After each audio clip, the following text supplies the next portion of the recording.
me hayan escuchado en la grabación.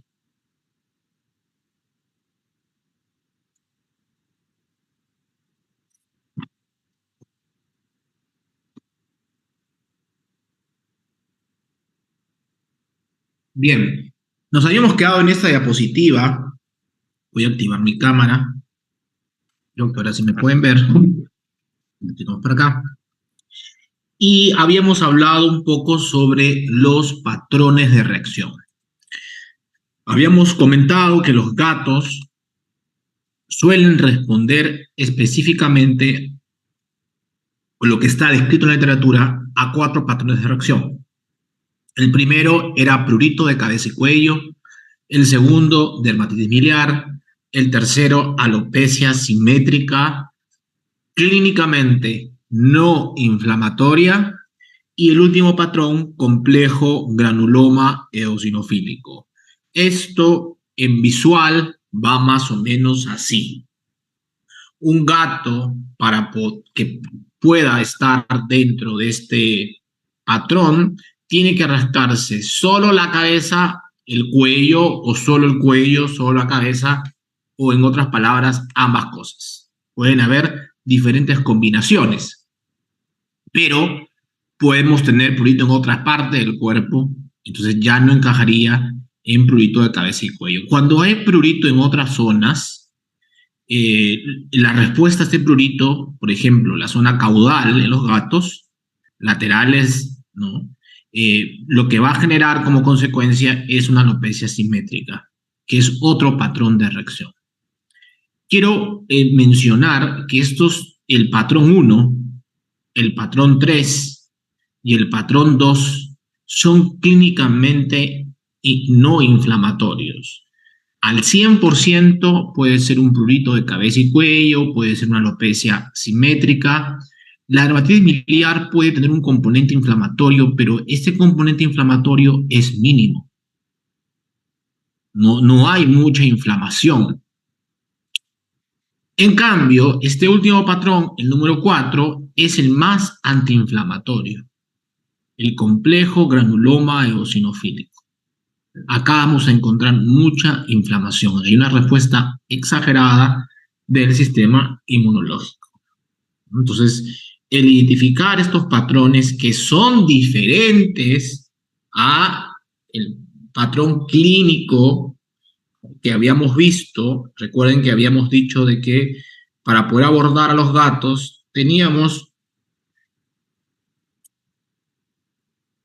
voy a retroceder, estos patrones clínicos: alopecia, pápulas, pústulas, furúnculos y costras, placas, nódulos y lesiones del complejo granuloma eosinofílico, escoriaciones, erosiones y úlceras, prurito, descamación, otitis.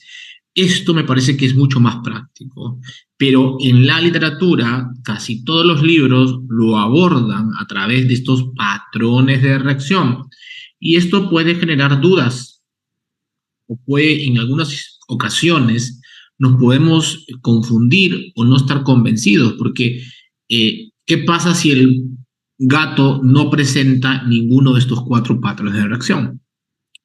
Por lo menos no el patrón característico, ¿no? Y creo que antes de acabar la clase les mencioné y llegamos acá. ¿Qué pasa si tenemos este gato que está presentando lesiones nodulares, necróticas, ulceradas?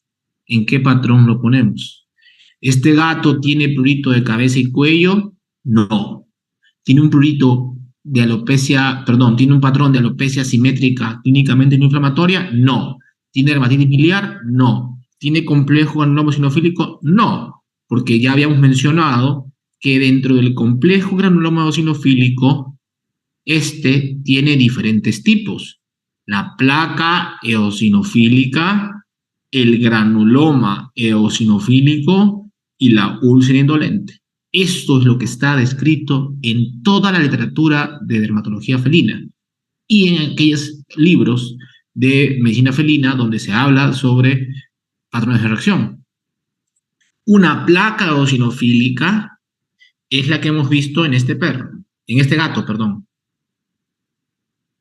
placas elevadas, inflamatorias, principalmente en la ingle, pero pueden aparecer también en otras zonas. Pero este es su target, principalmente en la ingle. Es muy inflamatorio. Granuloma eosinofílico. Este nódulo que aparece en el labio. Pero este granuloma eosinofílico puede ser nodular, pero se ha descrito también el granuloma eosinofílico lineal. Es una línea, no un granuloma como tal. O la úlcera indolente, que es esta lesión que están viendo arriba, que principalmente aparece en los labios. Ojo que se han descrito también complejo granuloma eosinofílico en la lengua, debajo de la lengua. Entonces es importante que la cavidad oral sea revisada en todo sentido en el gato para poder encontrar un granuloma o una úlcera si no revisamos los labios. Entonces, si regresamos a ahorita vamos a hablar de cada uno. Si regresamos a este gato, vamos a ver que no coincide con nada, con ninguno de estos patrones. ¿Qué pasa si yo le hago citología a este gato? Voy a encontrar eosinófilos. Entonces, si yo utilizo el otro sistema de clasificación, el de Chiara Noli y de Silvia Colombo, esto va a encajar perfectamente, porque si regresamos a los patrones clínicos, vamos a ver que digo, alopecia no, pápulas no, no hay pústulas, no hay furúnculos, no hay costras, escoriaciones no, erosiones tampoco, úlceras sí. Esto podría ser un patrón tentativo para este gato. Prurito no, descamación no, otitis no. Entonces me quedaría en una escoriación, erosión y úlceras o placas, nódulos y lesiones del complejo granuloma eosinofílico. ¿Cómo confirmo esto? La citología me va a decir, no, este no es el de arriba. Y a través de esto voy a poder abordar mejor al gato. A diferencia, lo que sucede si regreso a los patrones, porque no lo voy a encontrar, me voy a marear y no voy a saber si ir a la derecha o ir a la izquierda. Eso es algo importante. Solamente para recordar esto. Ahora, ¿qué pasa si yo tengo un prurito de cabeza y cuello?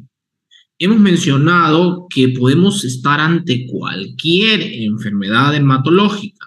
Y acá en el libro de Colombo, un poco que menciona qué enfermedades pueden estar detrás, ¿no?, de todo este patrón. Y tenemos, por ejemplo, en primer lugar, al herpesvirus.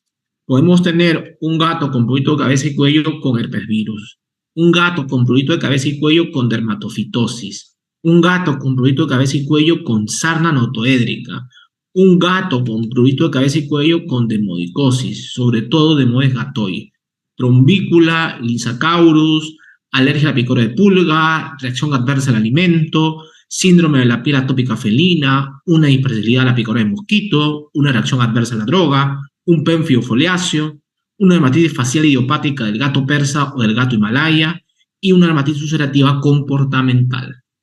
Todo esto debería ser mi lista si es que yo quiero abordar como patrón de reacción. ¿Qué va a ser importante para yo decidir? Porque mire que son enfermedades muy diversas. Localización de lesiones, tipo de lesiones. Nosotros mencionamos que herpesvirus normalmente está en la cara y genera úlceras. Entonces, yo tengo un gato que tiene prurito de cabeza y cuello, pero solo no tiene lesiones ulcerativas, esto es poco probable. Si es un gato de 5 meses, es muy probable que pueda tener una dermatofitosis, una sarna notoédrica, si lo he encontrado en la calle, si sacude las orejas, si hay mucho cerumen, en un examen otoscópico puedo descartar otodectes. De esta manera necesitamos asociar y acortar esta gran lista de diagnósticos diferenciales.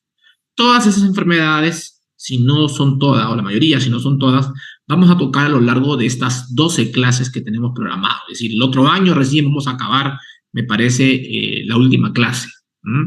Entonces, ahora en estas 2 primeras sesiones es un poco para calentar los motores para ver cómo deberíamos abordar a los gatos y luego vamos a ir hablando de grupos de enfermedades con sus respectivos tratamientos. ¿Qué pasa si estamos ante una dermatitis miliar? Y miren que acá hay un zoom de cómo se ve una dermatitis miliar. Siempre es una papulita con una costra. Es muy costroso y cuando uno palpa el tronco del gato, siente estas costras, ¿no? Es un patrón muy característico visual que difiere un poco al anterior.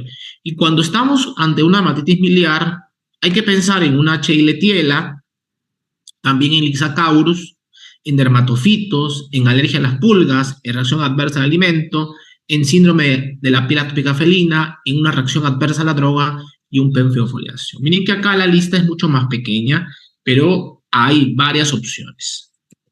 Jonathan consulta. En el caso de granuloma eosinofílico, ¿la muestra de parasitología es por PAF? Efectivamente. Si yo tengo un granuloma, necesito hacer la muestra con PAF. Una impronta es poco probable que yo encuentre muchos eosinófilos. Y recuerden que es importante ver los eosinófilos en la citología para confirmar que estoy ante un patrón o un complejo granuloma eosinofílico, ¿no? Si tengo una alopecia simétrica, como están viendo acá en ambos gatos, dos gatos diferentes, hay que pensar en un prurito, en una causa neurológica y dolor, en un comportamental, ¿no? Esto va a depender, Catherine, de cómo sea el gato, ¿no? Y al final vamos a hablar un poquito de los gatos, ¿no? Los gatos es importante que tengamos un manejo correcto, ¿no?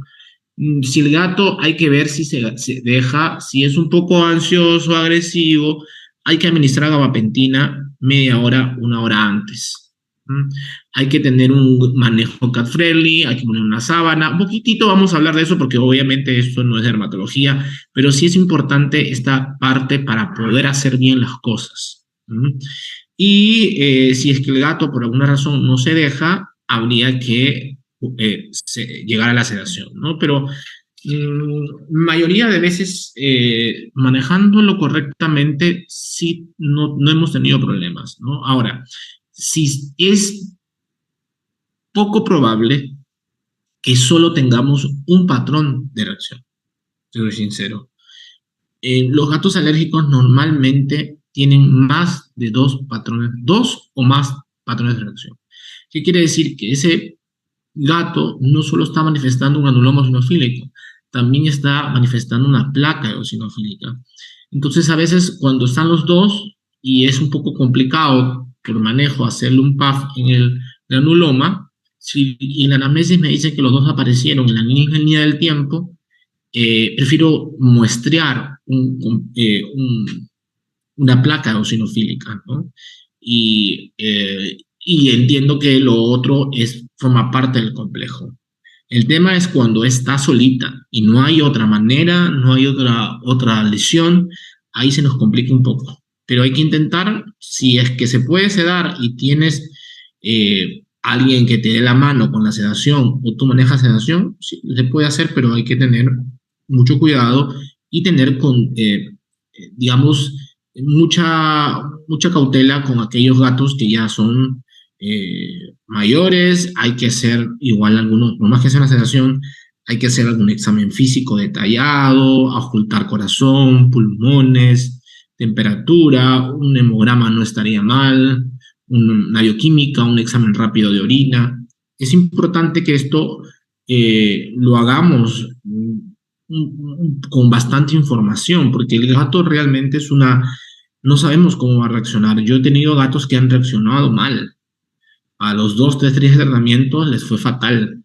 Pero eso es un tema de ese gato, porque los otros gatos responden bien. Ya vamos a ir hablando de mis aciertos y mis desaciertos en los tratamientos. Esta alopecia simétrica, como pueden ver en este gato, o ambos gatos, puede empezar en la cara medial de los muslos, puede ir hasta inguinal y también en algunas ocasiones puede coger las extremidades. Y esto es lo que ya habíamos visto, el complejo, el anuloma, la placa y la úlcera indolente, ¿no? Entonces, si revisamos la literatura, en muchos lugares esta úlcera labial también se llama úlcera eosinofílica, ¿no? O úlcera indolente, en otras bibliografías, úlcera de roedor. Y esto normalmente se halla en el labio superior de los gatos. Eh, Podemos diagnosticar clínicamente, pero acá también es importante hacer una citología. Ahora, con respecto a la úlcera labial, es importante que con el portaobjeto raspemos un poco antes de tomar la muestra, porque si hacemos una impronta directamente acá, es probable que también solo encontremos material de la superficie, y eso no queremos ver, ¿no? Eh, Acá en la úlcera labial, como ya vimos, pueden haber detrás N enfermedades. La placa, como ya mencioné, puede estar en abdomen ventral, cara interna de los muslos, y estas placas son de color entre naranja, amarillo, rosado, rojo, ¿no? Y también acá podemos tener diferentes diferenciales. El granuloma, miren que acá no es tan inflamatorio, no es tan como granuloma, ¿no? Pero hay que mirarlo, repito, hay que lavar, sacar la lengua, levantar la lengua, porque por ahí pueden también estar y no manifestarlo externamente. ¿Ah? Entonces es importante que echemos una vista dentro de la cavidad oral. ¿No? Ahora, esto es una slide del Congreso Europeo de Dermatología Veterinaria y esto es un poco, esta es una diapositiva de la doctora Chiara Noli, donde podemos ver que ella ha colocado en porcentaje de su casuística cuál es, digamos, en frecuencia, cómo vienen los gatos, ¿no? ¿Con qué patrón? ¿No? Estamos viendo que el patrón de alopecia, miren, acá la parte inguinal, digamos, del abdomen, es el más común, ¿no? Con un 60%. Entonces, nuestros gatos van a venir con alopecia y es importante que sepamos cómo abordar la alopecia. En unos minutos vamos a hablar de este patrón con mayor profundidad porque es lo que más vamos a ver, ¿no? Luego está el prurito de cabeza y cuello, en 43%, y tenemos dermatitis miliar y el complejo granuloma, que miren que acá es muy distinto, ¿no?, a lo que estamos viendo, pero estas placas elevadas, amarillas, anaranjadas, son los que nos llaman la atención y pueden tener diferente forma, ¿no? Y el 37% tenía una presentación clínica, ¿no? Quiere decir que es muy frecuente que los gatos, o la mayoría de los gatos, tienen más de una de estas, combinaciones de ambas, ¿no? Por eso que a la hora de sumar sale más de 100, ¿no? Entonces, lo normal es que los gatos no solo manifiesten alopecia, no solamente dermatitis miliar, sino tienen alopecia, dermatitis miliar, tienen prurito de cabeza y cuello y alopecia, tienen complejo y alopecia, etc. Ahora, hemos visto un poco la anamnesis, la historia, la consistencia de esta historia, un poco cómo abordar bajo esos patrones de reacción, pero no hay que olvidar de estos patrones clínicos con los que empezamos, ¿no? Que esto es lo que me parece que tal vez pueda ser más nuevo para todos. Entonces, si tenemos a Sassy, y recordemos, y si regresamos a la primera diapositiva, donde estaba Sassy, recordemos que es una gatita de 9 años, ¿no?, que viene por problemas de oído, se rasca las orejas hasta hacerse heridas, y ahora, con toda la información que hemos logrado obtener de la historia, del examen físico, tenemos que identificar uno de estos patrones clínicos, ¿no?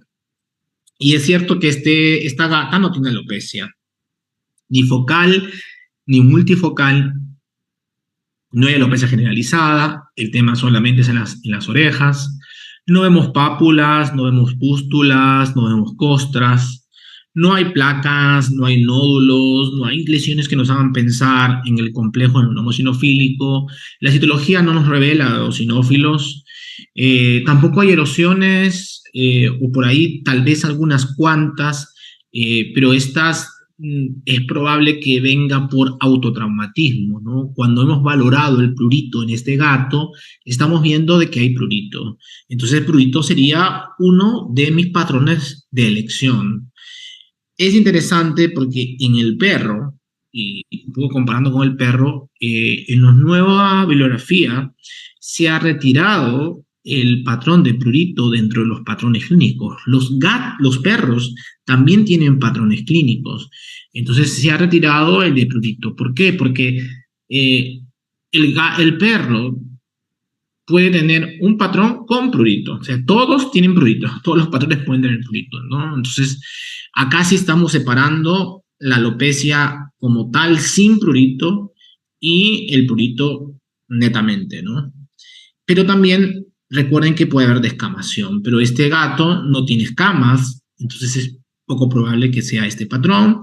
Y también sabemos que hay un problema en el oído, ¿no? Que hay unas lesiones inflamatorias, este gato presenta otitis, pero podemos realmente realizar los dos patrones y los dos nos deberían de llevar al mismo diagnóstico, ¿no?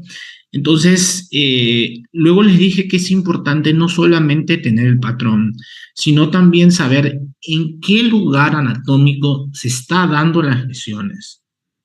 Entonces, si vemos que son las orejas, entonces hay que ponernos a pensar qué enfermedades afectan a nivel de orejas en los gatos. Y cuando hablamos sobre las enfermedades de la oreja, tenemos las presentaciones que hemos estudiado: alopecia, prurito, pústulas y costras, necrosis, descamación, pigmentación, nódulos y úlceras, nódulos, úlceras y tractos drenantes. Todas estas lesiones pueden aparecer en la pina, en el oído, y al costado podemos ver qué enfermedades son las que están asociadas a esta variable, por ejemplo, alopecia, prurito, pústulas y costras. Entonces, hemos ido tachando aquellos que no coinciden con el cuadro clínico, de tal manera que vamos quedándonos con muy pocas enfermedades y estas son probables que estén como diagnóstico diferencial. Ahora, podemos trabajar, porque claro, un poco que ya hablamos de prurito y es probable, no es probable, vamos a hablar de prurito en alergias, vamos a hablar prurito en parásitos y vamos a tener muchas horas para detenernos ahí. Pero en el caso de las otitis, no hay una clase específica de otitis. Entonces, tomando en cuenta que este gato tiene problemas en el oído, uno de los patrones clínicos podría ser también, es decir, no evaluamos o no abordamos a este gato con el patrón de prurito, sino hagamos la cosa más difícil. Abordemos a través del patrón de otitis. Entonces, cuando revisamos qué cosas pueden generar otitis en un gato o cuáles son las enfermedades más frecuentes que pueden generar otitis en el gato, yo he hecho un listado de 7. Que por ahí pueden haber más, pero ya son menos frecuentes o casi imposibles, porque en mi vida las he visto.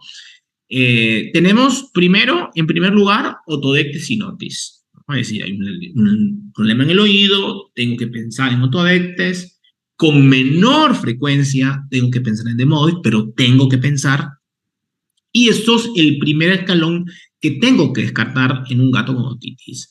¿Por qué le he puesto un checklist? Porque este gato, recordemos que le han aplicado dramectina, que le han dado Bravecto en spot on. Entonces, con esto es poco probable, o mejor dicho, es imposible que tenga un otodectes y que tenga un demodex. Entonces, ya por la historia, este primer paso queda descartado, ¿no? Ahora, luego el segundo escalón, esto se va, serían los pólipos. Pólipos que son más frecuentes en los gatos, pero también podemos tener tumores en el oído, ¿no? Y esto, ¿cómo vamos a descartarlo? Principalmente haciendo una otoscopía. Si el gato tiene signos neurológicos, es importante hacer una videotoscopía. Una vez que hemos entrado con el otoscopio y estamos viendo el canal del oído eh, de una, digamos, todo anda bien, no hay ninguna masa que esté obstruyendo, vemos la membrana timpánica, en ese es el momento de descartar pólipos y tumores. Y luego habría que pensar en cosas más extrañas como los tapones ceruminosos proximales, que ahora vamos a hablar un poquito de cada cosa para que sepan de qué se trata. Cuando hemos descartado los tapones ceruminosos proximales, que también los podemos descartar con una otoscopía manual, tenemos que pensar que los gatos también pueden tener enfermedades muy específicas a diferencia de los perros. Los perros no tienen cistomatosis, solo los gatos, y esto puede afectar a los oídos. Y una vez, y claro, lo ventajoso de la cistomatosis es que es una enfermedad muy clínica, ¿no? Podemos visualmente descartarla, pero hay que tenerlo en cuenta que puede existir en los gatos. Luego tenemos otra enfermedad más rara que la cistomatosis, que es la otitis proliferativa necrotizante, ¿no? Y esta también tiene una clínica muy peculiar que permite acertar al diagnóstico o descartarlo. Una vez que hemos descartado todectes, demodex, pólipos, tumores, tapones ceruminosos proximales, cistomatosis, otitis proliferativa necrotizante, tenemos que pasar a descartar enfermedades autoinmunes que también pueden afectar los oídos de los gatos. Y estas son el pemphio foliáceo y el lupus eritematoso discoide. Y cuando hemos descartado todo esto y no hay ya más salida, es momento de que tal vez podamos tener un síndrome de la piel atópica felina o una otitis idiopática, que es real que el término idiopático no existe, porque le ponemos idiopático cuando no sabemos o no podemos sustentar por qué diablos el gato está así, y es probable que lo que en algún momento denominamos idiopático, con el pasar de los años se entienda, ¿no? Y se sepa cuál es el origen. Esto ya ha pasado en algunas enfermedades que se llamaban en el pasado idiopáticas y que ahora ya tienen nombre y apellido. Entonces, el otodectes y el demodex, descartado. Tenemos que ahora pensar que este gato puede tener un pólipo. Y miren, así se ve un pólipo inflamatorio. Es importante reconocer que son masas óticas benignas y puede aparecer desde muy pequeño, 2 meses y medio, hasta los 18 años. No hay, por lo menos actualmente, una predisposición racial y etaria, y estos pólipos tienen una cabeza, un cuerpo y una cola, y estos pueden generar otitis media, una causa, y pueden ser o unilaterales, pero también se han visto que pueden ser bilaterales. Ahora, en este caso puntual con Sasha, ¿por qué no pienso en pólipos? ¿Qué me hace pensar que este gato es menos probable que tenga pólipos? Y si revisamos el cuerpo de Sasha, vamos a darnos cuenta que hay lesiones un poco inflamatorias, hay rezagos o digamos, esto es probable que se esté lamiendo, estaba muy húmedo y si tuviera un pólipo, es muy coincidente que también tenga lesiones a nivel de los espacios intradigitales, sobre todo inflamatorias, por el excesivo lamido. Entonces, es cierto que podamos tener un gato con una alergia que está manifestando en las patas y que además con pólipos, pero ya esto es como buscarle algo uno en un millón, ¿no? Entonces, no descarto mientras no introduzco, no coloco el otoscopio, pero ya con este dato del examen físico, el pensar que tiene pólipos baja 1 o 2 escalones más y comienzo a subir otras de toda la lista que hemos visto, ¿no? En la otoscopía sale negativo, todo está intacto y esto ya es determinante para decir el pólipo es un diagnóstico poco probable, pero no imposible, ¿no? Y después hay que descartar tapones luminosos proximales y son como lo que están viendo en pantalla, porque son concreciones de cera, ¿no? Es la sumatoria de cera y de detritus que se endurecen y están en el canal horizontal, ¿no? No se sabe muy bien por qué aparecen, pero la hipótesis es de que sea una secuela de otodectes o de gatos alérgicos.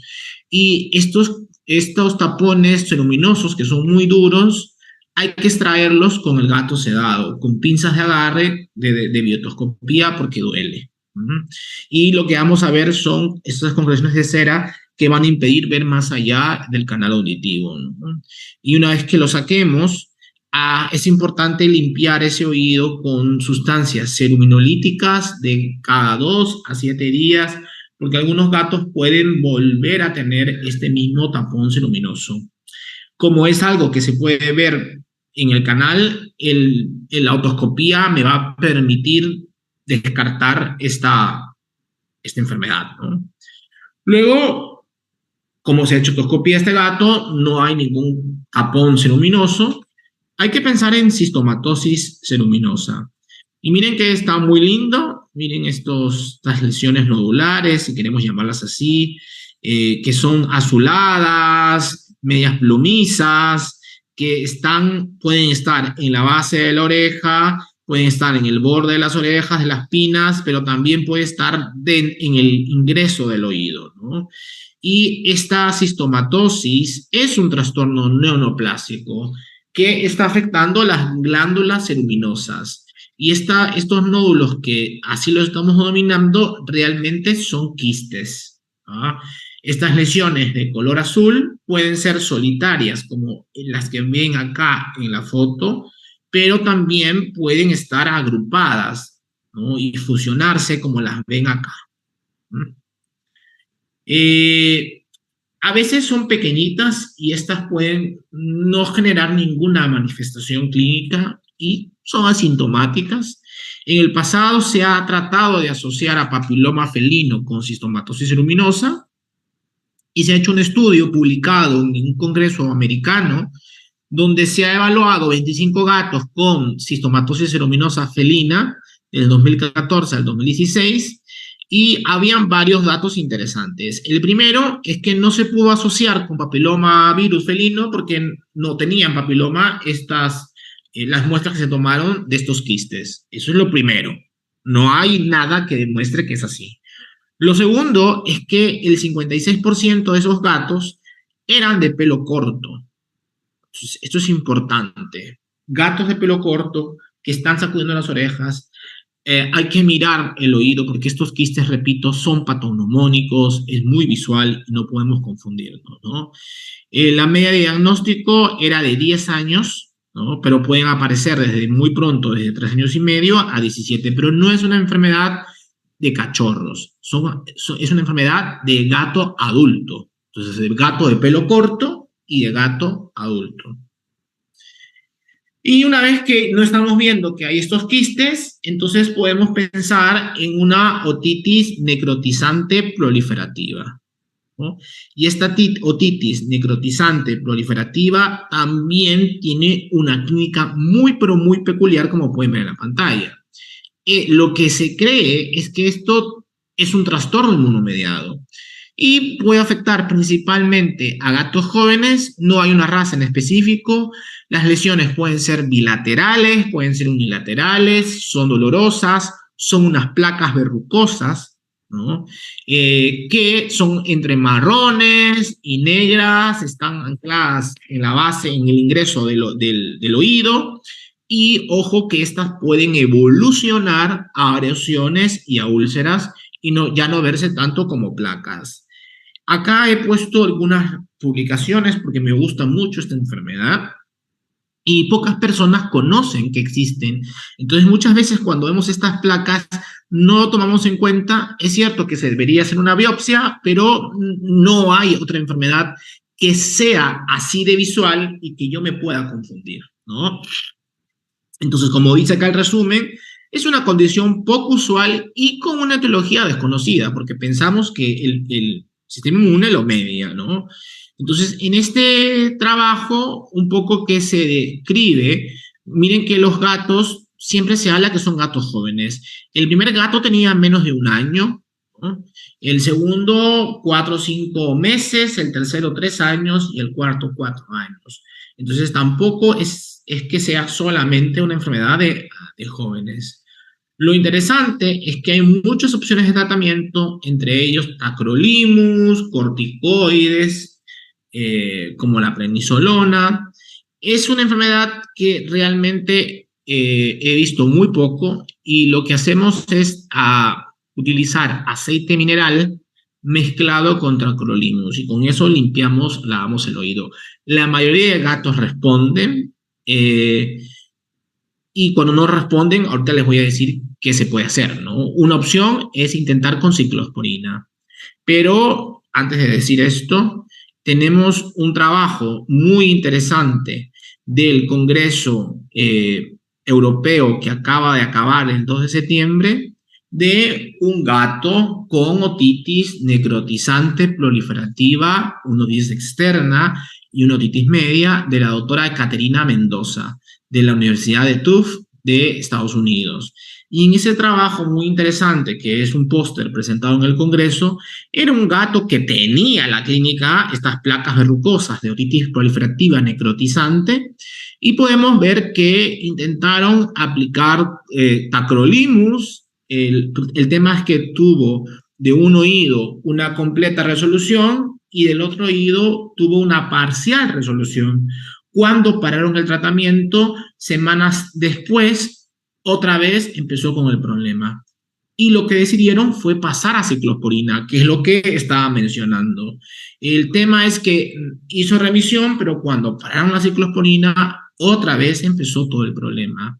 Así que, como último manejo, decidieron aplicar oclacitinib a un 1.4 miligramos por kilo 2 veces al día, y luego, cuando hizo remisión, lo pararon, ¿no? Y hubo un seguimiento donde este gato ya no retrocedió, ¿no? Entonces, este es el primer reporte sobre el uso de oclacitinib en gatos en otitis proliferativa necrotizante a 1.4 miligramos por kilo 2 veces al día. Pienso que esto es probable que en los próximos meses se publique oficialmente como un artículo, pero esto ha sido presentado no más de un mes en un congreso europeo. Es importante mencionar, como vamos a ver más en una de las clases, es que el oclacitinib no está prescrito para dar a los gatos, ¿no? La compañía Zoetis en el, en el perdón, en el Congreso Europeo del año pasado, mencionó que ellos no recomiendan y no tienen la licencia para utilizar en gatos. Ellos han hecho estudios internos y han visto que los gatos pueden tener serios problemas utilizando clasetinib a largo plazo. Esto también ha sido discutido en el Congreso de Alergias, Inmunología que hubo ahora en Argentina, y un poco escuchaba qué es lo que mencionaban. No, no suelo intervenir, no me gusta intervenir en los congresos, solo los escucho, pero un poco que discutían el uso de oclacitinib en las enfermedades inmunomediadas en los gatos. Y que decían que Zoetis había dicho o había afirmado que no podemos utilizarlo porque podría causar algún problema. Y es probable cuando vemos el trabajo que ha hecho Zoetis y si les preguntamos cuál es el grupo de gatos que ha utilizado, es probable que sean gatos sanos. Incluso que sean gatos atópicos. Hay un trabajo publicado, y lo vamos a ver cuando hablemos del gato alérgico, de un gato que murió de toxoplasmosis, se activó toxoplasma por el uso de oclacitinib. Ese es el primer reporte de algo fatal que sucedió con el animal y que es muy probable que haya sido oclacitinib. Es interesante que las necesidades, y claro, yo que hubiera respondido si hubiera sido el ponente y alguien me hubiera preguntado esto, es diferente las necesidades que tiene un gato alérgico a lo que tiene un gato con una enfermedad inmunomediada. Si yo tengo una enfermedad inmunomediada, tengo que inmunosuprimir. Es que el apoquel es probable que inmunosuprima al gato y por eso vengan los efectos. Sí, es que eso es lo que yo quiero. para estos problemas, lo que yo quiero es inmunosuprimir. ¿Por qué? Porque ese sistema inmunológico está totalmente hiperreactivo.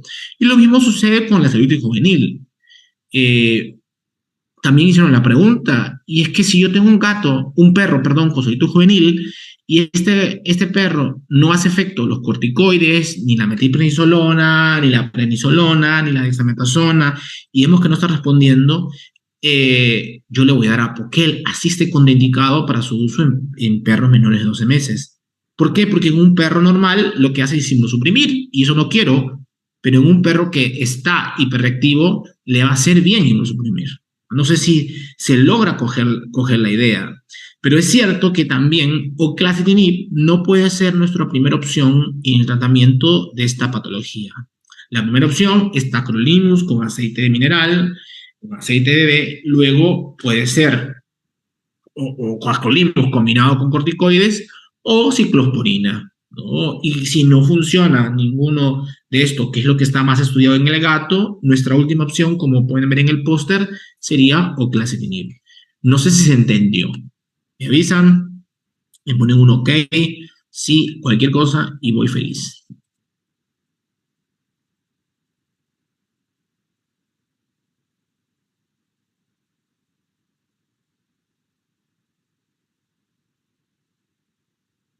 Listo, Arlet. Gracias, Mariana. Bien, ahora hay que pensar en penfiofoliación, ¿no? Hemos descartado todo esto que visualmente, es decir, una otitis necrotizante proliferativa, se puede observar y va bien. Me había olvidado de esto, felizmente retrocedí. Esto es un trabajo del 2021 y en el pasado se hablaba que las otitis necrotizantes proliferativas eh, solamente podían afectar a los oídos. Sin embargo, este es un reporte de lesiones extraauriculares, es decir, fuera del oído, en 3 gatos. 3 gatos, 2 eran de pelo corto, de 3 a 5 años de edad, y un gato joven de 6 meses, ¿no? Estos canales auditivos de esos 3 gatos estaban totalmente ocluidos o estaban taponeando, ¿no?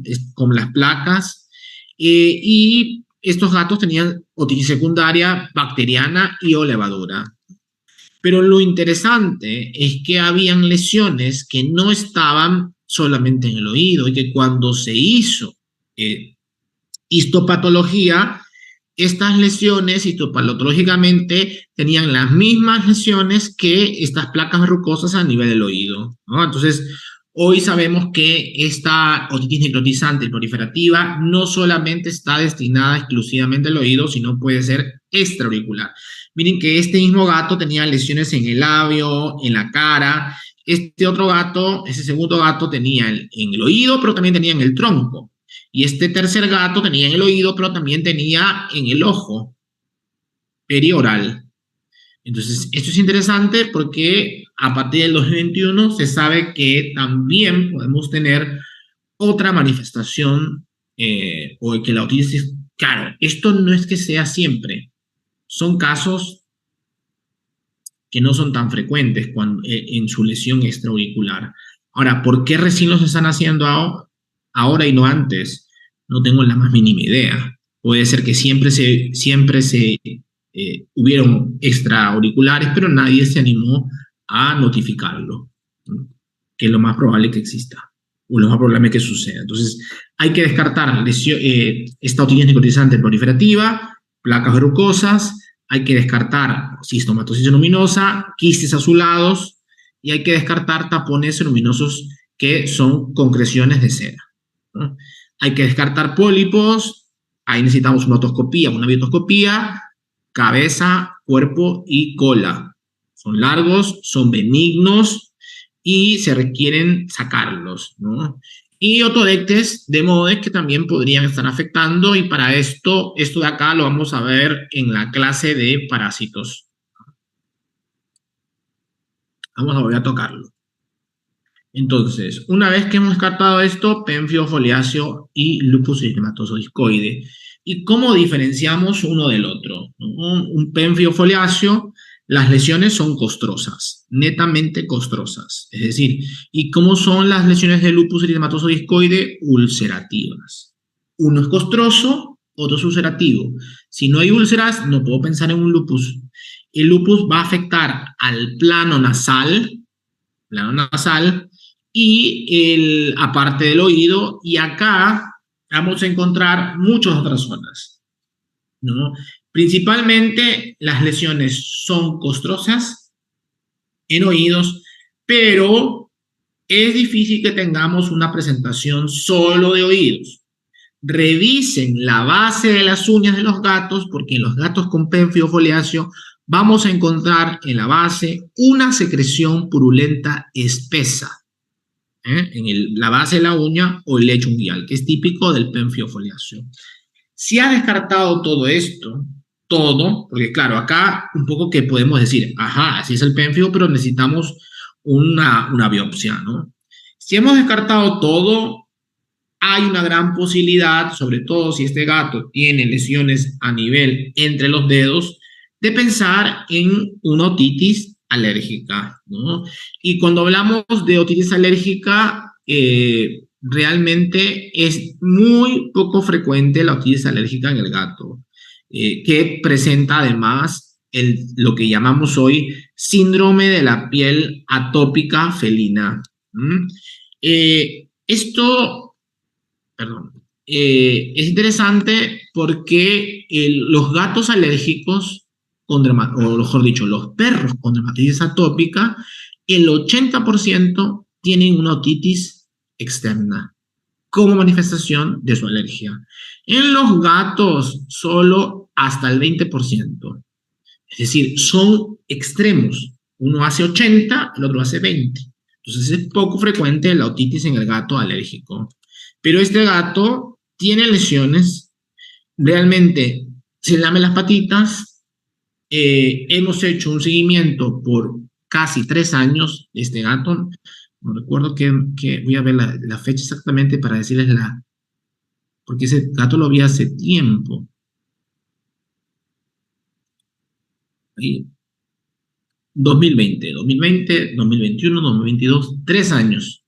Idealmente, cada 6 meses le escribo a la señora y va bien, ¿no? Hasta ahora va bien y ya no necesitó tratamiento, ¿ya? Eso es lo más lindo. Ahora, ¿qué pasó? No lo sé. No estoy tan convencido también que sea un gato alérgico. Pero mencionamos que existía la otitis idiopática en el gato, ¿no? Por el momento pensábamos que podía ser una otitis alérgica. Ya mencionamos que no es común en los gatos. Y miren cómo estaba antes, ¿no? Lesiones un poco costrosas, inflamatorias. Y acá estamos teniendo un gato con un oído mucho más claro, sin costras, sin escamas, ¿no? ¿Y cómo le hicimos? Realmente para la picazón, porque era un gato que tenía un retrovirus. Yo ahí en ese tiempo pensaba que no podíamos dar corticoides y luego ya con los años uno aprende que sí.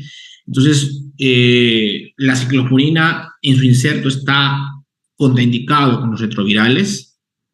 Mandamos tacrolimus en crema en el oído. Mandamos maropitán 2 miligramos por kilo cada 24 horas por 4 semanas y evaluamos. No estoy tan convencido realmente ahora que el maropitán haya hecho mucho, pero en ese momento le mandamos porque no había otra opción, ¿no? Y lo que hicimos fue enriquecimiento ambiental. Los gatos tienen necesidades ambientales, y eso también lo vamos a hablar en una parte de la clase, que requiere cubrir, ¿no? Y no tocamos los oídos para nada. ¿Por qué maropitán?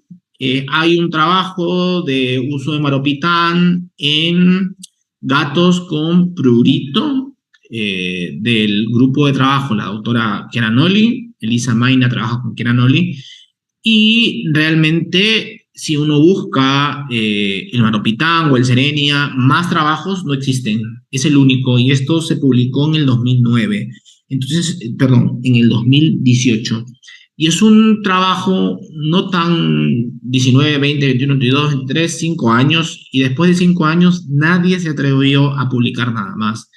Y es porque este trabajo es abierto, no tiene grupos de control, es probable que solamente los que funcionó los hayan agarrado y juntado, ¿no? En el trabajo.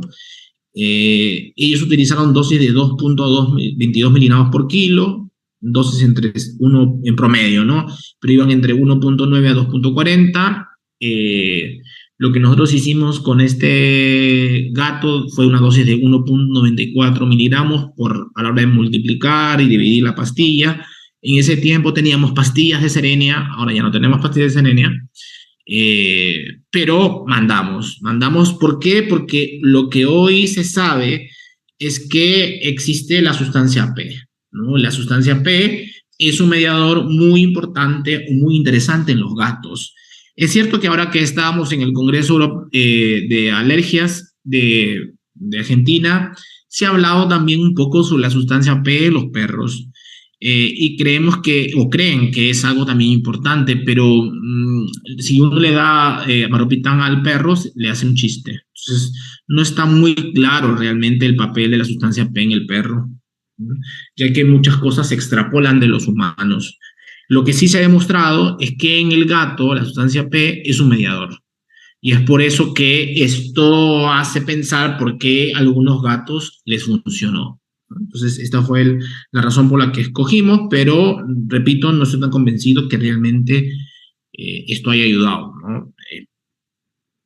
Sí que le bajó la picazón, es probable que el tacrolimus haya hecho algo después de un mes. No sé si las necesidades ambientales ayudaron un montón porque se corrigieron, todo se hizo en la misma línea del tiempo y es difícil de sacar y decir esto aportó tanto, esto aportó tanto. Pero lo que hicimos fue dar maropitán, dar tacrolimus y mejorar necesidades ambientales. Ahora, ¿qué pasa si el patrón del clínico que estamos viendo en el gato, es otro gato como el que están viendo en pantalla, un gato pequeño, es alopecia, que habíamos dicho que es uno de los patrones clínicos más frecuentes, ¿no? Es importante que nosotros nos preguntemos si la alopecia que estamos teniendo en el gato es una alopecia verdadera o es una alopecia falsa, ¿no? ¿Qué significa una alopecia verdadera? Una alopecia verdadera significa que hay una noxa, hay algo que está afectando el folículo piloso y por eso el pelo se desprende del folículo y cae, ¿no? ¿Y qué significa una alopecia falsa? Es aquella en la cual es autoinducida, el mismo gato se lo hace, ¿no? Entonces, cuando hablamos de la verdadera o espontánea, hay dos razones por las cuales ese gato puede tener una alopecia verdadera. La primera es que tenga una inflamación en el folículo o una infección.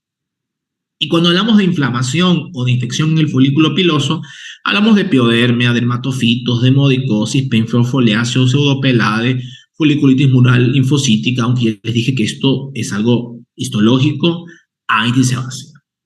Pero las alopecias no solamente son por inflamación, también puede haber una displasia o una atrofia del folículo piloso.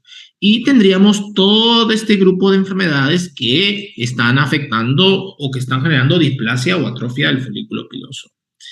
Si por el otro lado tenemos una alopecia falsa o autoinducida, tenemos tres caminos o tres opciones que pensar. La primera, que estemos a un prurito por una piodermia, por un dermatofitos, por un sobrecrecimiento malacesia, por una infestación a las pulgas, por Escherichia, bla, bla, bla. Pero no solamente puede haber una alopecia falsa o autoinducida por prurito mismo, es decir, por rascado, sino también puede darse por dolor. Un gato que se está lamiendo demasiado por dolor. O porque puede tener una causa neurológica. Y dentro de la causa neurológica está generando que exista esta alopecia autoinducida. ¿Qué cosa neurológico puede afectar a un gato? Lo que hoy llamamos síndrome de hiperestesia felina. Creo que estaba por acá. Lo puse en un lugar que no era, perdón. Que no hay mucha información, hay muy poquita, hay muy pocas publicaciones. pero este síndrome de hiperestesia felina es un trastorno que poco se conoce, que no solamente es a nivel cutáneo, tenemos ondulaciones de la piel. En un foro de dermatología yo grabé un gato con estas ondulaciones. Déjeme buscar en mi celular, pero no es mío. Esto es normalmente lo ven en medicina general, yo no suelo ver estos gatos, o lo ven en neurología porque estos gatos tienen vocalizaciones excesivas, se persiguen la cola, se automutilan, hay un alto traumatismo, hay episodios de hiperagitación, salto de un lado para otro, y es importante que los gatos que pueden tener el síndrome de hiperestesia felina son gatos jóvenes, ¿no? Son gatos jóvenes. Ahora, en ese trabajo de Tinutal, de una serie de casos, se informaron múltiples episodios de persecución de cola y autotraumatismo en 5 gatos, con mutilación de cola en 4 gatos y vocalización durante los episodios en 5 y ondulación en la piel lumbar en 5. ¿Cuántos gatos fueron estudiados acá? 7. De 7 gatos, solamente 4 gatos tuvieron persecución en la cola y autotraumatismo. No, mutilación en la cola en 4 gatos y autotraumatismo en 5 gatos. Entonces, esto es interesante porque durante mucho tiempo se han estado dando ciclosporina, corticoides, bla, bla, bla, todo. Y lo que nosotros creemos ahora, revisando textos de etología, es que estos gatos tienen problemas de comportamiento. Hay una conexión, para los que han llevado con la doctora Marina, hay una conexión del cerebro, neurológico, piel y emociones. Entonces, estos gatos realmente lo que tienen son problemas, no estoy tan convencido que, bueno, podemos llamarlos de comportamiento, pero las necesidades ambientales de estos gatos están pésimas, no se están cumpliendo. Hay un reporte de un gatólogo mexicano con CBD y que le funcionó, pero es probable que el CBD esté ayudando a nivel de ansiedad y de problemas de comportamiento y por eso lo está manifestando, pero es probable, realmente nunca he visto un gato con esto, que le hayan cambiado o lo hayan mejorado las necesidades ambientales y haya respondido, ¿no? En esta serie de trabajos se intentaron con diferentes medicamentos, algunos funcionaban más, algunos funcionaban menos, pero creemos que acá hay un componente emocional muy importante en estos gatos que hay que tomar en cuenta y que se puede trabajar con medicamentos a la par. Pero estamos seguros que acá hay un tema emocional, repito, ¿no? Para que se tome en cuenta y se investigue, ¿no? ¿Qué podemos ver también en este patrón de alopecia? Perdón, me adelanté creo porque... Sí, mil disculpas.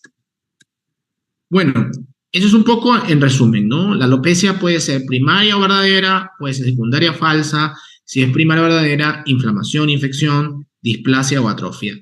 Si es secundaria, prurito, dolor, causa neurológica, síndrome de hiperestesia felina y comportamental, la alopecia psicogénica. También podemos tener alopecia psicogénica porque no se están cubriendo las necesidades ambientales de los gatos. ¿Qué necesita un gato? Necesita juego, necesita casa, necesita que el agua, el heredero, la comida estén en lugares correctos, requiere interacción humano-gato, requiere lugares donde esconderse, requiere ventanas, requiere acceso a toda la casa. Todo esto hay que mirar si se está cumpliendo, porque muchos gatos, cuando mejoramos estas condiciones, esta alopecia psicogénica se retoma, digamos, hay el retroceso y el gato comienza a lamerse menos y a crecer el pelo. Hay otra forma también de abordar la alopecia y me gusta mucho el libro de la doctora Kimberly Coiner, donde podemos ver, por ejemplo, si el gato tiene una alopecia felina, hay que identificar si es focal, si es multifocal o si es generalizada o severa. Si es focal, es una zona pequeña, si es multifocal, varias zonas del cuerpo, y si es generalizada, grandes zonas del cuerpo. ¿Por qué es importante empezar así?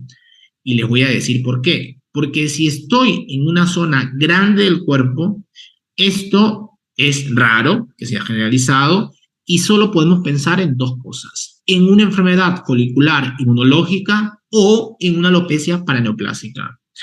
Si estoy ante una alopecia paraneoplásica, lo que voy a ver es un gato que no tiene nada de pelo, está pelado todo el cuerpo, y estos gatos normalmente tienen que ser gatos viejos, 10 años, 11 años.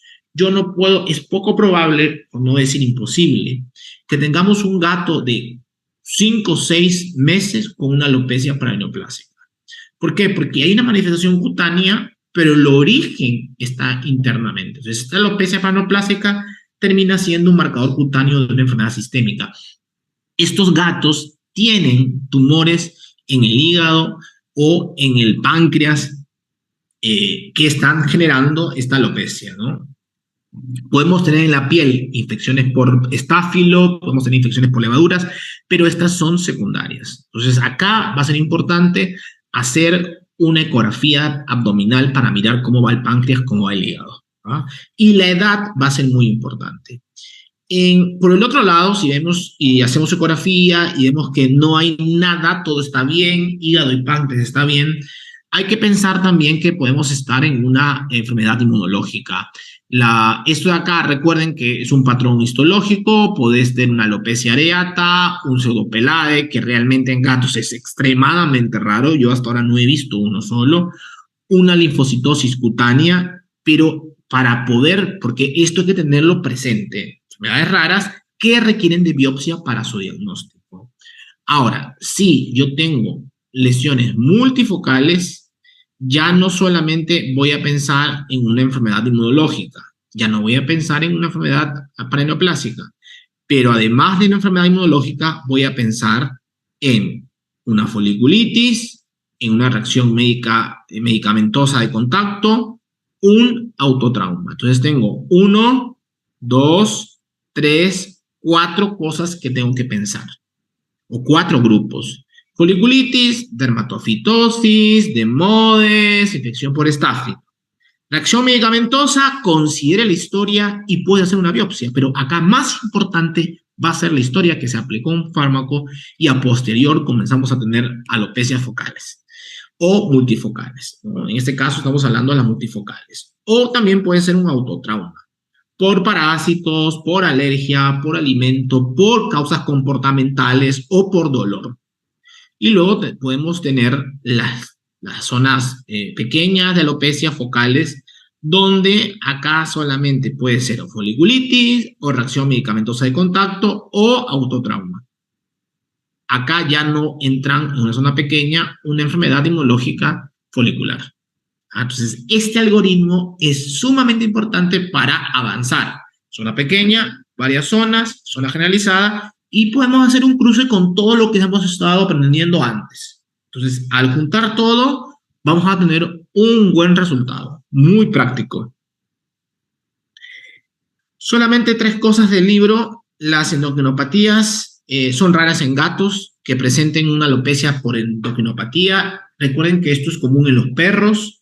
Si yo tengo una alopecia asimétrica bilateral en un perro, voy a pensar en hipotiroidismo, voy a pensar en Cushing, pero en el gato esto no es así.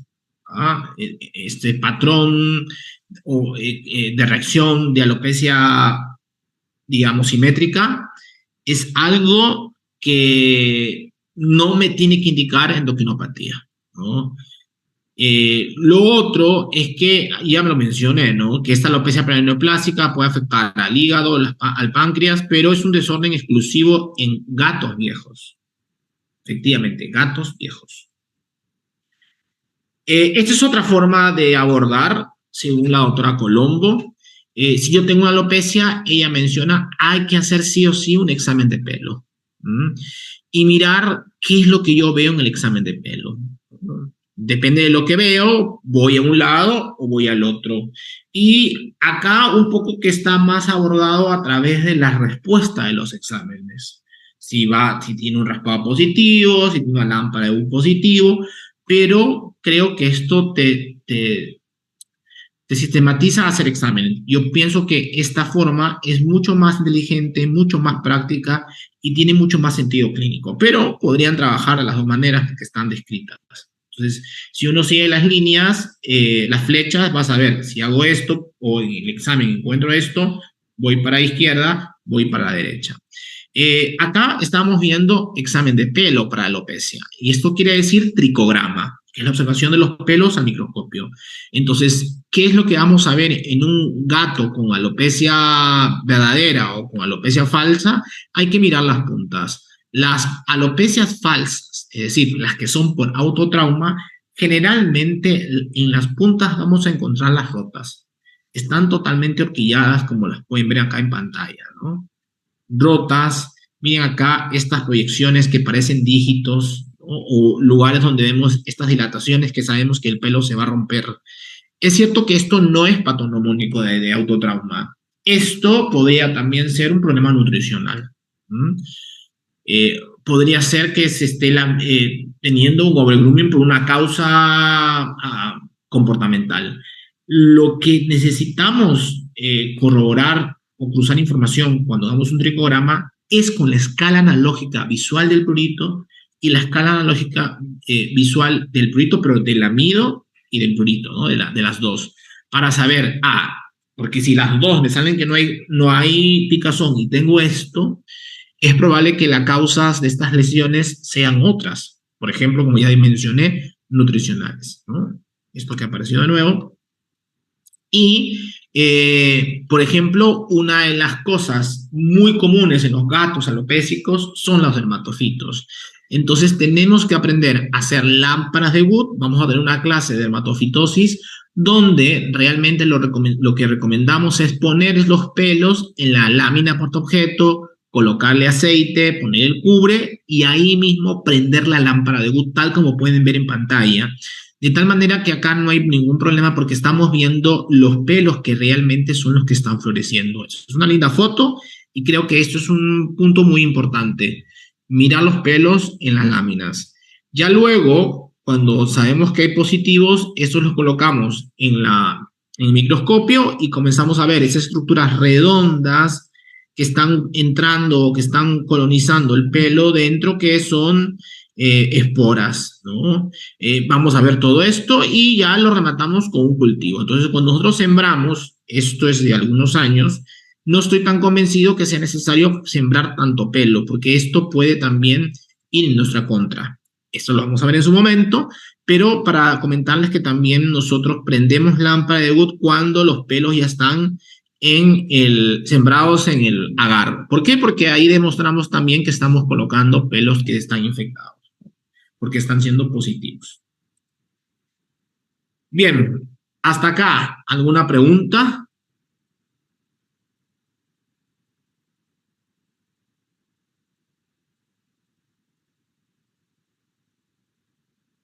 ¿Vamos bien?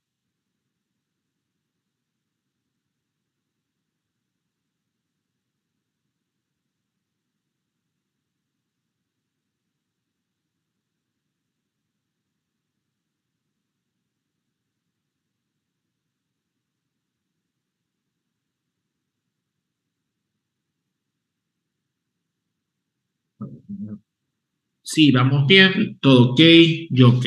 Sí, porque y eso que hemos dividido en dos partes, ¿no? La primera parte, la segunda parte, porque es mucha información. Y lo que yo les pido es que yo les voy a pasar estos PDFs enteros de PAPUL, de todos los patrones, así en esos cuadritos, para que ustedes los tengan, porque son de mucha ayuda, ¿ya? Entonces, esto es con alopecia, hemos hablado un poco de prurito, pero existen otros patrones, ¿no? Entonces, estos otros patrones, por ejemplo, este de acá, de pápulo, pústulas, furúnculos y costras, si es una pápula, hay que pensar en estos de acá. Si es una pústula, en pemfio, si es un furúnculo, en acné, si es un absceso, si es una costra, hay muchas opciones más allá, ¿no? Y es importante, repito, la distribución, ¿no? y la edad del gato, ¿no? Por ejemplo, miren que acá agregué algunas cosas. Si yo estoy viendo que el gato tiene pápulas y que su patrón es este de acá, pápula, furúnculos, costras, entonces yo digo, la pápula. ¿Dónde está la pápula? La pápula está en la cabeza, en la pina, en el cuello, en el perineo y en las patas. Piensen en sarna notoédrica.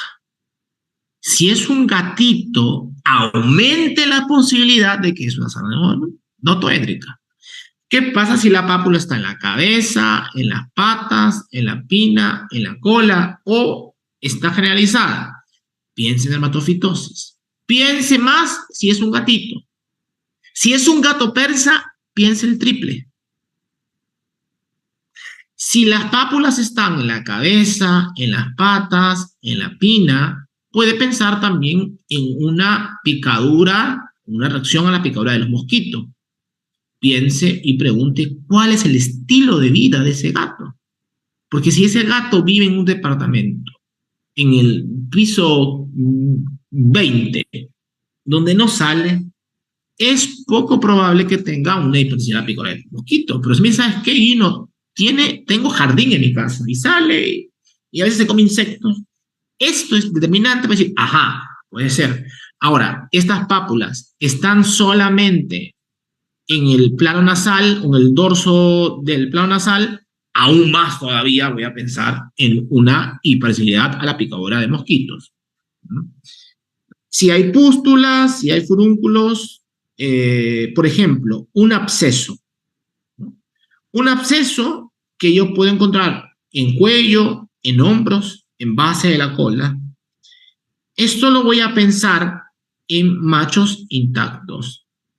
Machos que tienen acceso al exterior y que se van a bronquear, se van a pelear y de las peleas van a venir abscesados todos, ¿no?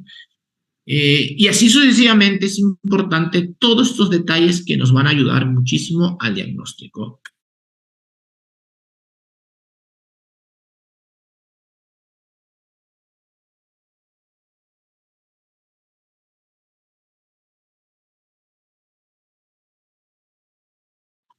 Un segundo, por favor.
Listo, perdón, ya estoy acá. Bien, esto es un poco con el patrón de pápulas, pústulas, forúnculos y costras. También hay un algoritmo, ¿no? dependiendo de lo que, otra vez, estos algoritmos de la doctora Colombo van de acuerdo al resultado de la técnica. Por ejemplo, tengo pápulas, pústulas, furúnculos. ¿Qué signos hay? Porque las enfermedades que voy a pensar van a ser diferentes si son pápulas, como ya vimos, son pústulas. La historia va a ser importante. Y vamos a tener que hacer raspados. Por ejemplo, si hay furúnculos en la barbilla, entonces es un acné felino, ¿no? Y hay que investigar cuál es la causa de ese acné. Si veo pápulas, pústulas y costras en un raspado, tengo que descartar notoedres, tengo que hacer una lámpara de Wood para descartar dermatofitos, tengo que hacer una citología, mirar que hay una citología, he descartado todas esas enfermedades, entonces preguntar si hay prurito. Si hay prurito y tengo un gato con pápulas, entonces piense dermatitis miliar y tiene que ir al protocolo de prurito. ¿Qué pasa si tengo un patrón de placas, nódulos y lesiones del complejo granuloma eosinofílico, ¿no? Otra vez, acá separan las placas de los nódulos. Entonces, hay una serie de enfermedades que voy a pensar si hay placas y muchos más, entre comunes y raras, si es que tengo nódulos. Y hablando de las placas y los nódulos, la distribución otra vez va a ser importante. O sea, no solamente hay que identificar el patrón, sino hay que saber qué distribución tiene, porque esto nos va a ayudar, ¿no? Si está en las extremidades y está en la cabeza, entonces pensar en un xanthoma. Si está en el abdomen y en la axila, pensar en una placa eosinofílica. Si estoy ante un nódulo y hay nódulos en el abdomen, pensar en nocardia. Si están en los nódulos en las patas, pensar en una calcinosis cutis. Si están en las almohadillas, estos nódulos, pensar en una apodermatitis de células plasmáticas. Y así sucesivamente. Esto es imposible que nos aprendamos de memoria porque esto lo vamos aprendiendo con el tiempo, pero sí creo que tenemos que tenerlo impreso como una ayuda de memoria o en los PDF que les voy a mandar para que ustedes puedan guiarse. Acá solamente esta primera clase es un poco ordenarnos cuáles van a ser los pasos que vamos a seguir. Y con este orden yo creo que todo podemos diagnosticar, ¿no? Esas son fotos, por ejemplo, de este patrón, ¿no? Donde podemos encontrar, por ejemplo, acá lesiones en el abdomen, eran de nocardia, o acá, por ejemplo, de hongos profundos, ¿no? Y cuando hablamos de placas y nódulos, acá la técnica de diagnóstico que tiene que ir sí o sí es la citología. La citología me va a marcar hacia dónde tengo que ir. ¿Por qué? Porque si la población es monomórfica, yo puedo pensar en una neoplasia. Y acá tengo que caracterizar si son epiteliales, si son mesenquimatosas, si son redondas. ¿Qué pasa si en la citología no hay un diagnóstico? No se está obteniendo células. Entonces acá tengo que terminar en un histopato y pensar, ¿son este grupo de tumores? ¿Son este otro grupo de tumores? ¿Son este otro grupo de tumores? O puede ser infecciones virales. Todo esto es importante. Ahora, ¿qué sucede si en la citología las células son, ¿no?, una población mixta? No tienen una sola forma, que me haría pensar en neoplasias, sino hay mixta, y yo tengo que caracterizar si la inflamación es eosinofílica, si es linfoplasmocelular, o hay una apodermatitis de células plasmáticas. Bueno, si hay una inflamación linfoplasmocelular y estos nódulos están, por ejemplo, en las almohadillas, esto es sinónimo de apodermatitis de células plasmáticas, ¿no? Sí que ya hay algunas enfermedades en las cuales es probable que también necesitemos coloraciones especiales, ¿no? Algunas, por ejemplo, el PAS, GLUCOT, cultivos bacterianos, pruebas de sensibilidad para algunas bacterias profundas, biopsias cutáneas. porque no hay otra manera de llegar. Cuando hablamos de placas y nódulos puede ser muy fácil, pero también puede ser muy, muy, muy difícil, ¿no? Y el otro patrón vendría a ser el patrón de escoriaciones, erosiones y úlceras. Y acá tenemos a escoriaciones, autotrauma, ir al patrón de prurito. Erosiones y úlceras, también hay una larga lista de enfermedades que puede estar afectando al gato. Y otra vez, ¿dónde está ubicado? ¿No? La cavidad oral, pensar en herpes virus, en pénfigo. Si está en el dorso del cuello, reacción adversa al alimento. Y si está en las almohadillas, otra vez, por células plasmáticas. Si está en las pinas, en las orejas, carcinomas de las escamosas, un pénfigo foliáceo. Esto es muy importante. Entonces, el mensaje es, busque su patrón, busque la distribución, y esto va a ayudar a cortar los diagnósticos diferenciales. Y acá un poco gatos con herpes virus, ¿no? Un gato con pénfigo. El gato con pénfigo tiene lesiones costrosas en el plano nasal y en el dorso del plano nasal, y un gato con herpesvirus tiene lesiones más erosivo-ulcerativas, no tan costrosas, son más erosiones erosivo-ulcerativas, ¿no? Y es difícil que un gato con pénfigo solo tenga lesiones en el plano nasal y en el plano dorsal. Estos, repito, tienen también en la base de las uñas, ¿no? Y este sería un poco el algoritmo que deberíamos de coger en un gato con erosiones y úlceras, ¿no? Acá también la historia, el examen físico va a ser muy importante, y por cierto la citología también va a ser determinante. Si tengo células mixtas o tengo células monomórficas, si son mixtas, tengo que caracterizar la inflamación. Es una inflamación neutrofílica, es una inflamación granulomatosa, piegranulomatosa, hay una inflamación linfoplasmocelular. Miren que acá también es probable que en la mayoría de gatos con erosiones y úlceras necesitamos recurrir a la histopatología para tener un poco más claras las enfermedades, porque son enfermedades mucho más extrañas, ¿no? Entonces, en erosiones y en úlceras y en nódulos tenemos que hacer histopatología. Ese sería, yo creo, un mensaje interesante. En los otros patrones es probable que con las pruebas de primera intención sean suficientes para poder llegar a un diagnóstico. Pero vamos a ir viendo la mayoría de enfermedades a lo largo del curso, ¿no? Y por último, tenemos este patrón descamativo, que puede darse por obesidad, ¿no? El gato tiene una obesidad por una enfermedad sistémica y esto impide el overgrooming, es decir, la limpieza natural. O puede ser Escherichia, demodicosis, dermatofitosis, sobrecrecimiento malacesia, leishmania, reacción adversa a la droga. Hay un gran grupo de enfermedades que pueden estar asociados a este patrón descamativo.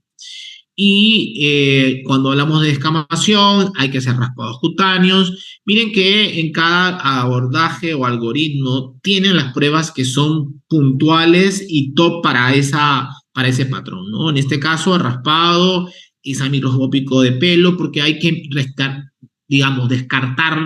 lo más tonto, ¿no? De Modes y Chiletiela, pero si estos gatos están con Bravecto o con una isoxaxolina, es poco probable que tengan alguna de estas dos patologías.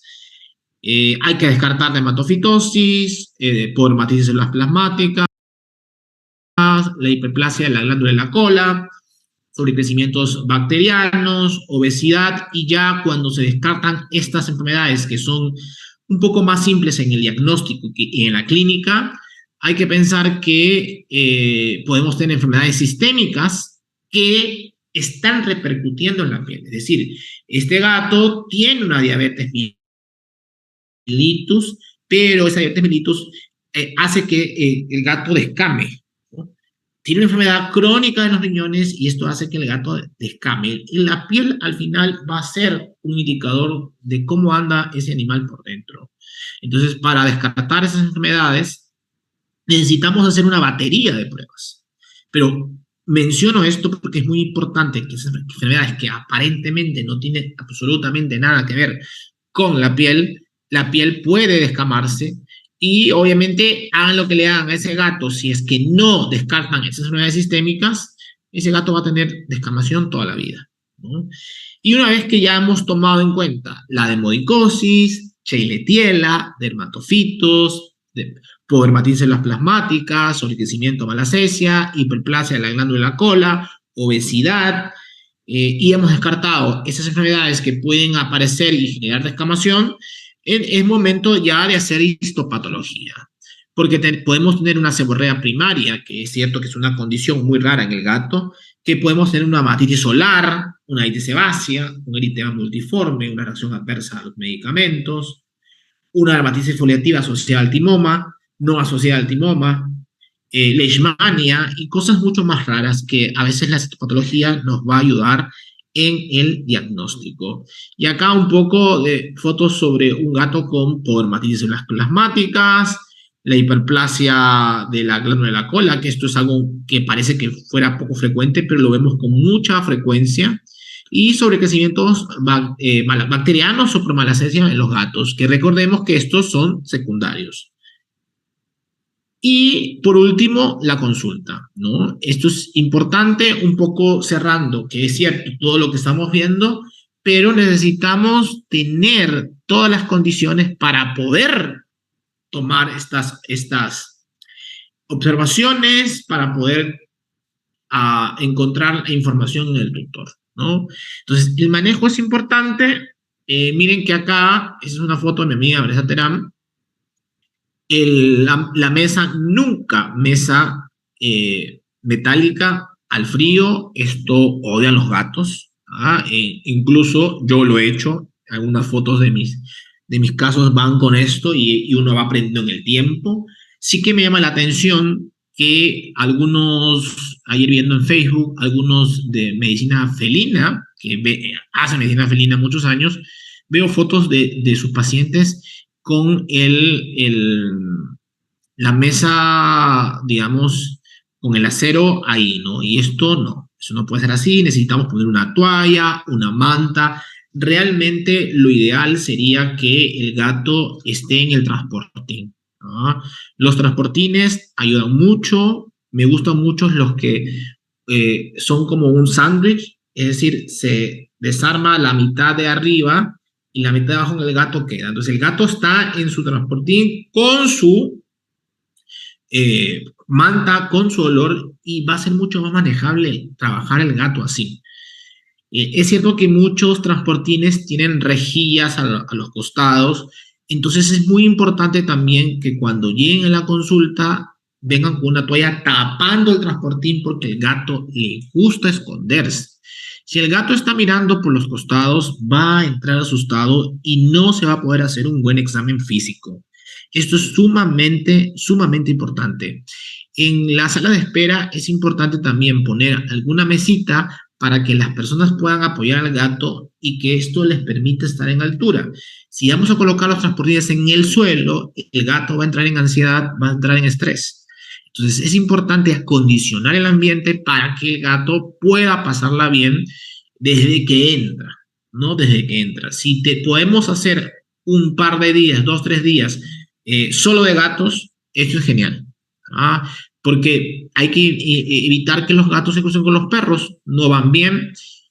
Ahora tenemos feromonas, a Perú llegó Feliway y eso es interesante porque necesitamos también utilizar esas feromonas para que el gato tenga una experiencia agradable al momento de pasar con nosotros a la consulta, ¿no? Hay que ser hay que tener cuidado con los ruidos, ¿no? Ruidos de perro, no hay que mover las cosas de manera muy brusca.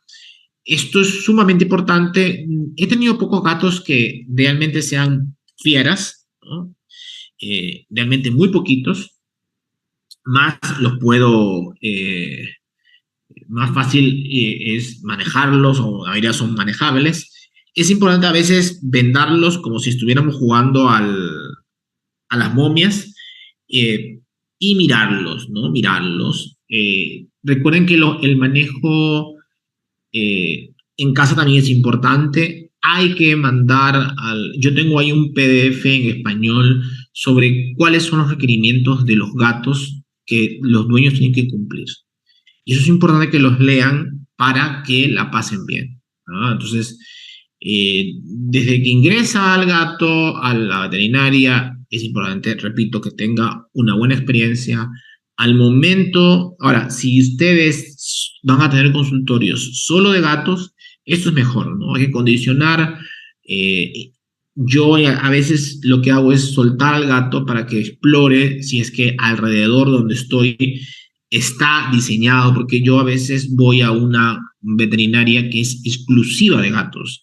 Entonces, todo está diseñado para que el gato tenga una experiencia desde el momento que ingresa, huele, mira, ¿no? Entonces, todo eso es importante, ¿no? Antes no se tomaba en cuenta esto, pero ahora sí, ahora sí. Bien, y me parece que esta es la última diapositiva de esta segunda parte, que solamente es abordaje. La próxima semana vamos a empezar hablando ya de el grupo de enfermedades. Es importante que repasemos estos pasos. Repito, no lo sepamos de memoria porque ni yo me lo sé, pero saber que existe paso 1, paso 2, paso 3, paso 4, paso 5, y a medida que pasen las semanas vamos a ir viendo los últimos tratamientos sobre las enfermedades. Por ahí hemos hablado un poquitito de otitis proliferativa necrotizante, pero hay mucho más que hablar. No sé si alguien tiene alguna duda, alguna pregunta.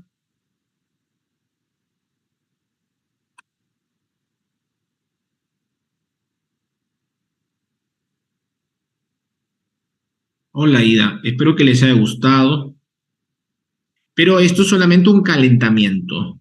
Estamos calentando. Estamos calentando motores para lo que se viene, ¿no? Esa es una introducción que le hemos dividido en dos partes. Repasémoslas, viéndolas uno